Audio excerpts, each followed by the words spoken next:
베드로후서 3장 8절부터 14절까지의 말씀으로 9월 첫 주의 말씀을 우리가 듣고자 합니다. 우리는 살아가면서 여러 가지 생각을 하면서 삽니다. 그런데 그 중에 나는 언제 죽을까? 이런 죽음을 생각하는 시간이 있는데 우리가 젊을 때는 이 말이 이렇게 다가오지 않습니다. 옆에서 누가 죽어나가고 그런 이야기를 하고 해도 그렇게 심각하게 내 마음에 와닿지 않는데 내가 몹시 몸이 이렇게 아프다거나 내 옆에서 정말 사랑하는 자들이 이렇게 죽어가거나 하는 이런 일을 이렇게 보게 되면 그러면 과연 나는 언제 죽을까 이런 생각을 하게 되는 것 같습니다. 특히 우리가 나이가 이제 많아지게 되면 전에 못 느꼈던 그런 생각들이 더 많아지죠. 왜?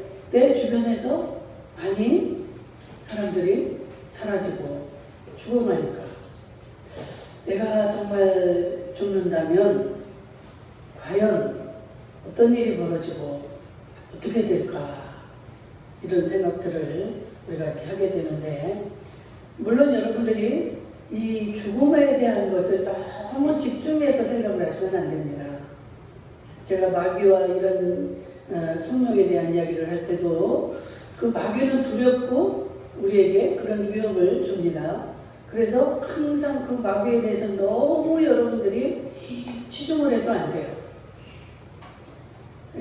서울에 있는 그 어느 교회 목사님은 하나에서 열까지 모든 게 다 마귀, 귀신 이렇게 생각을 하기 때문에 그 말이 온전히 옳은 것도 아니고 틀린 일도 아니지만 내가 어디에 이렇게 집중을 하고 치중해 있느냐에 따라서 그 삶이 달라집니다. 그렇기 때문에 우리는 전체적인 것을 이렇게 어울러서 봐야지 한 곳에 치우치다 보면 그 삶이 거기에 매이게 됩니다. 그래서 이 죽음에 대한 것도 우리가 너무 거기에 치우치다 보면 거기에 따른 그런 부작용들이 오게 되죠. 그래서 오늘 지금 베드로 사도가 이들을 향해서 한 말씀이 나오는데 오늘 잘 들으시고 여러분들이 정말 이 말세 지금 우리가 살아가고 있는 시대에 어떠한 몸과 마음으로 어떠한 정신으로 우리가 살아야 되는가를 깨달을 수 있는 복된 시간이 되어지기를 축복합니다. 그래서 우리가 이 죽음에 대한 생각을 할 때 과연 우리는 어떻게 할 것인가 생각하다 보면 그 전능자를 이렇게 찾게 되는 것을 봅니다. 그런데 누군가는 그 말하기를 죄에 대한 생각을 너무 많이 하게 되면 도덕적인 사람이 되고 또 이 죽음에 대한 생각을 많이 이렇게 하게 되면 종교인이 된다. 이런 말을 했는데 이게 무슨 말입니까? 죽음에 대한 이렇게 생각을 하게 되면서 우리는 신을 찾는다는 것이죠. 그래서 안 믿는 사람들이 우리를 말하기를 너무 저렇게 마음이 약해서 그런다. 우리가 신앙생활 하는데 그 마음이 약해서 우리가 마음이 약해지다 보면 뭔가를 이렇게 의지할 수 있는 존재를 찾게 되니까 그런 말을 듣게 되는데 사실 정말 이 기독교인은 그게 아니죠. 정확히 뭔가를 우리는 알고 찾고 의지하는 것이지 그냥 뭐 마음이 단순히 약해져서 또 옆에 뭐 사람이 죽어가니까 내가 너무 늙고 병들었으니까 이런 차원과는 다른 것이죠. 그래서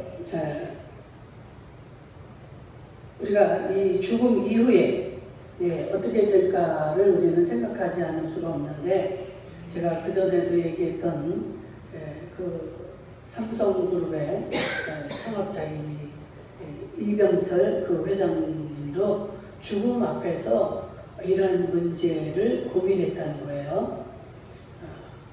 과연 정말 이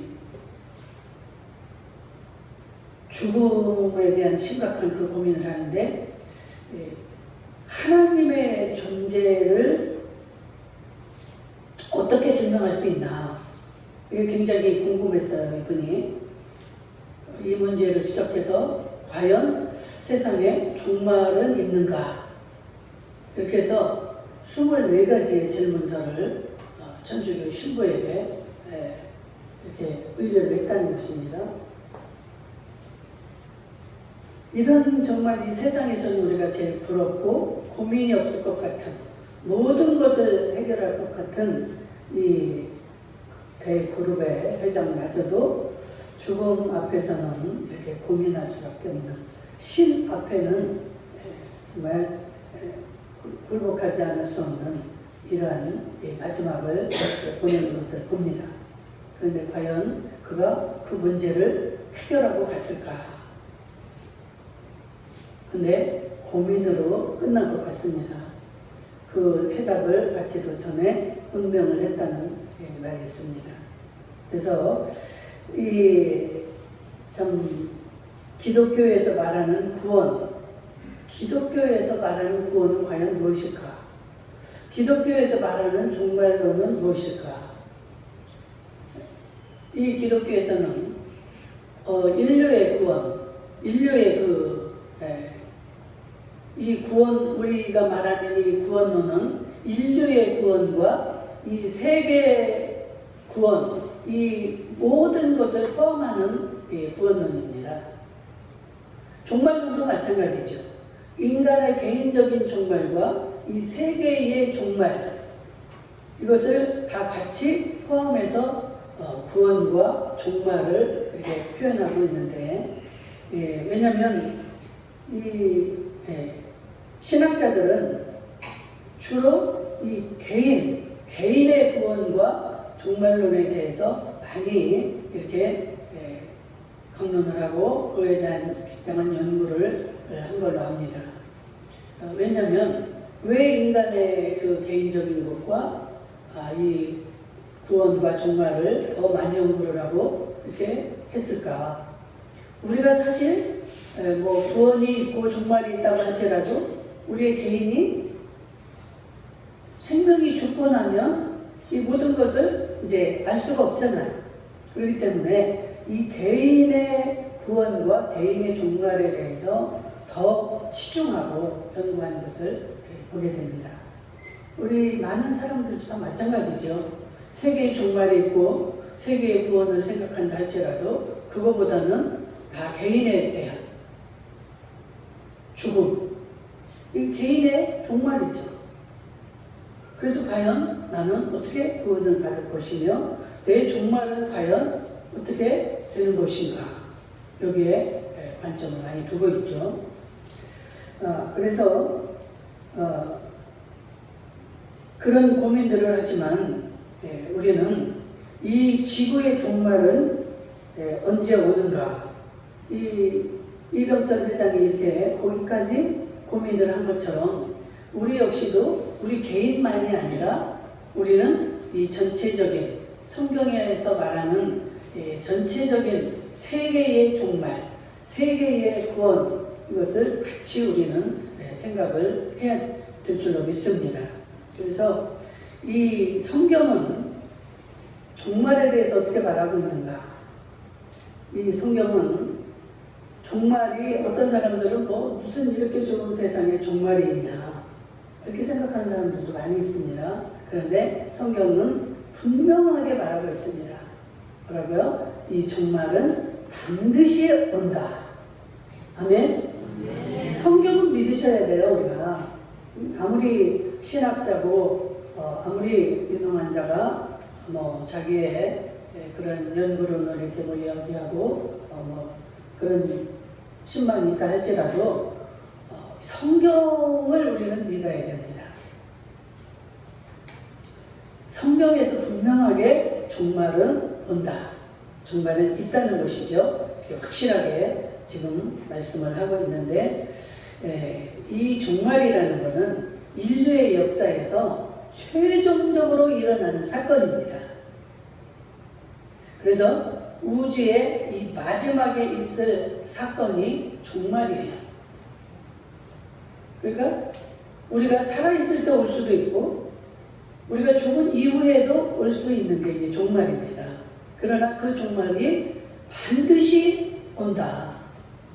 여기 성경은 말씀하고 있어요. 우리를 만드시고 우리 하나님이 이끌어 가실 때 우리가 영원할 것 같았지만 우리 전에 보면은 물의 심판이 있었잖아요. 이 마지막 심판은 과연 어떻게 올 것인가? 또 하나님이 물의 심판을 하실 것인가? 근데 하나님은 마지막 종말은 뭐라고 했어요? 불의 심판이 있을 것이다. 불로 심판하신다 했어요. 그래서 오늘 성경에 나온 말씀을 한번 더 자세히 한번 보도록 하겠습니다. 7절에 보니까 이 베드로 사도가 뭐라고 합니까? 이제 하늘과 땅은 그 동일한 말씀으로 불사르기 위하여 보호하신 바 되어 불사르기 위하여 지금 이 모든 것들이 지금 이렇게 되어져 가고 있다. 그러면서 이 지구의 종말과 심판은 확실하다는 것을 강조하고 말씀하고 있습니다. 이 지금 우리가 너무 살기 좋고 우리의 부모 세대보다 우리가 생각해보면 어떻습니까? 우리 지금 사는 시대가 너무 살기 좋고 편안하고 그리고 세계를 뭐 이게 듣거나 가보거나 해도 정말 이 나라같이 이렇게 좋은 나라가 없는 것 같아요. 이런 좋고 편한 이 삶을 살기 때문에 종말이 온다면